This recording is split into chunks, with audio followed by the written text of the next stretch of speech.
चला आज आपण एक नवीन भाजीची रेसिपी पाहणार आहोत। कढईमध्ये तेल टाकून घ्यायचं। तेल गरम झालं की मोहरी जिरे टाकून त्याला चांगलं तडतडू द्यायचं। मग कढीपत्ता टाकायचा। कढीपत्ता चांगला फ्राय झाला की त्याच्यामध्ये लसूण हिरवी मिरची टाकून घ्यायची।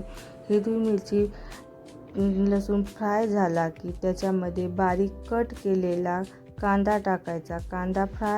कांदा चांगला फ्राय झाला की हळदी पावडर लाल तिखट आणि शेंगदाण्याचा कुट्टा टाकायचा। शेंगदाण्याचा कुट्टा जर आपण तेलामध्ये फ्राय केला तर भाजीला चांगल्या प्रकारे चव येते।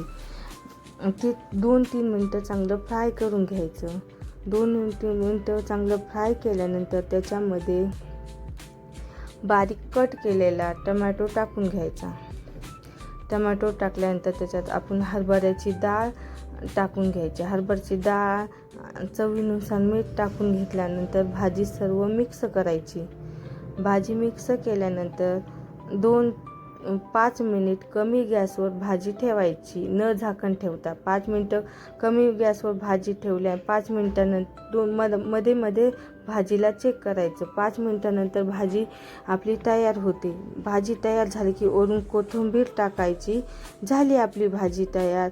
जर तुम्हाला ही भाजी आवडली असती तर लाईक शेअर आणि सबस्क्राईब करायला विसरू नका आणि नक्की करून पाही भाजी। जर तुम्ही करून पाहिली असेल तर कमेंटमध्ये सांगा कशी झाली।